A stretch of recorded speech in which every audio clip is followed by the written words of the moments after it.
Before you even get out of bed, you reach for it. Not water, not sunlight, not silence. Your phone. A small rectangle of glass that quietly decides how you feel before the day truly begins. One notification brings anticipation. Another brings irritation. A message brings relief. A lack of one brings anxiety. Without realizing it, your emotional state is already shifting, guided not by intention, but by a device you check hundreds of times a day. This raises an uncomfortable question. What if your phone is not just distracting you, but shaping your emotional life? Most people believe they're in control of their phones, but control is subtle.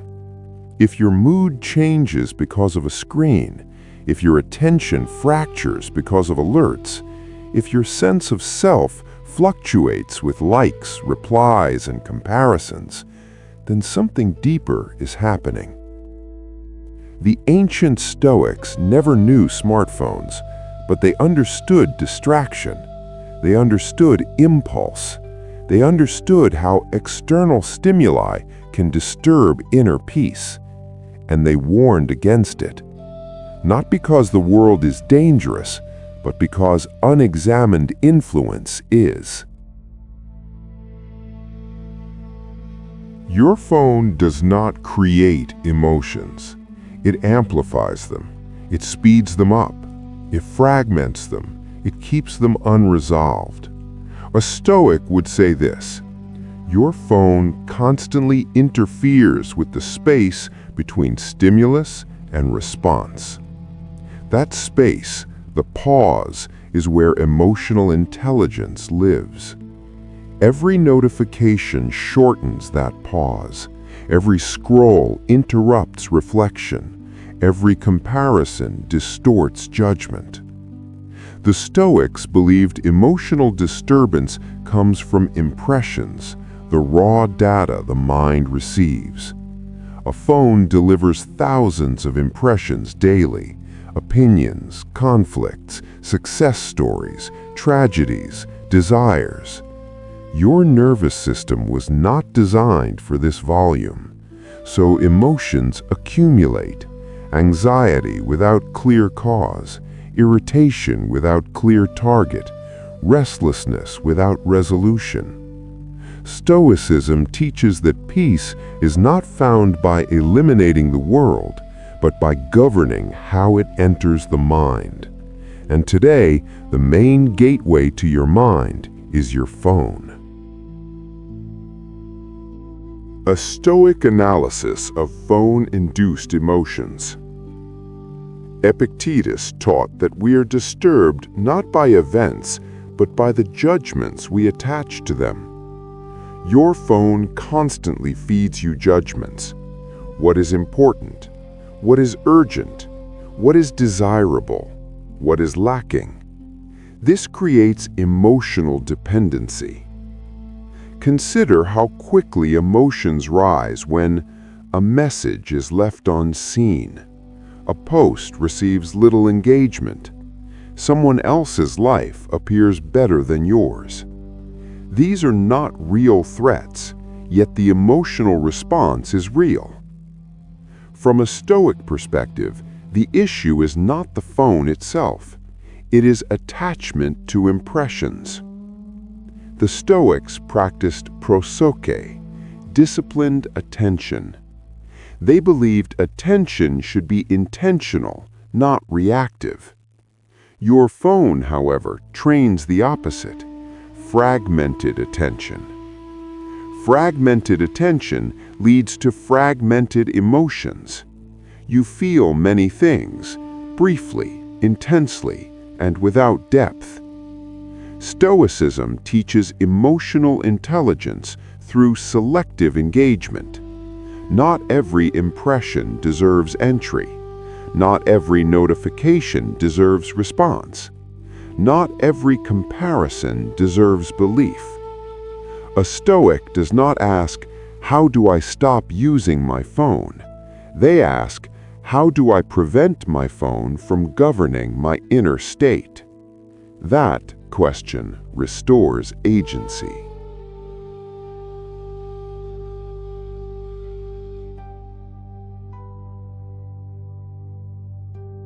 How the phone shapes daily emotions. Think about mornings. Many people wake up calm and become anxious within minutes. Not because life changed, but because input changed. Emails introduce pressure. News introduces fear. Social media introduces comparison. A Stoic morning begins differently, not with stimulation, but with orientation. The Stoics practiced morning reflection.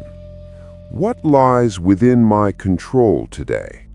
What does not? How will I respond with dignity? Contrast this with phone-first mornings, where emotion is outsourced to algorithms. Or consider boredom. Before phones, boredom led to reflection. Now it leads to scrolling. But scrolling rarely satisfies. It distracts briefly and leaves restlessness behind. Stoicism sees boredom not as an enemy, but as a signal, a space for thought, not consumption. Even conflict is intensified by phones. Words typed without tone escalate faster. Reactions become public.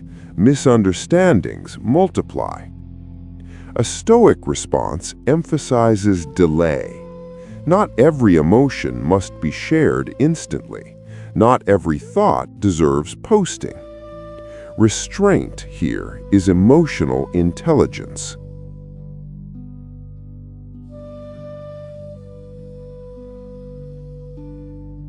Reclaiming the inner space.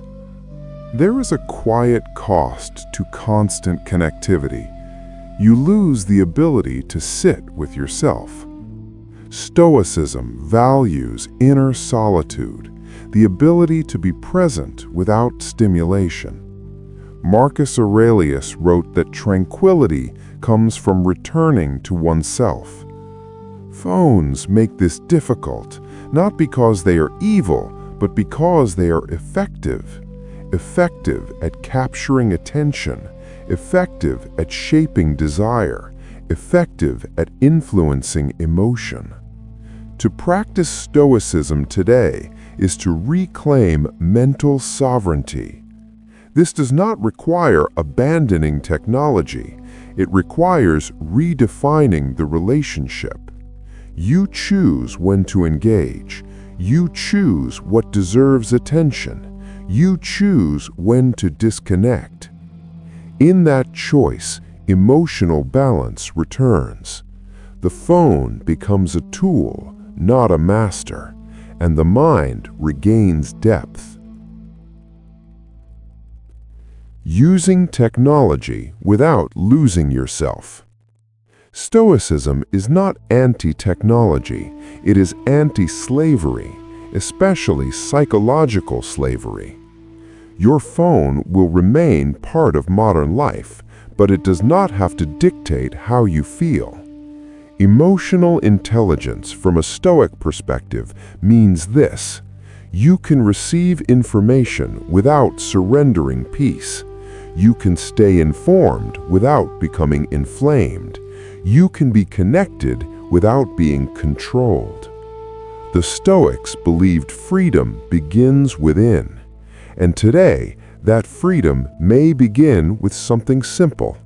Not checking immediately, not reacting instantly, not scrolling endlessly, but pausing, choosing, returning to yourself. In a world that profits from your attention, protecting your inner calm is not avoidance, it is wisdom. And that is the Stoic perspective.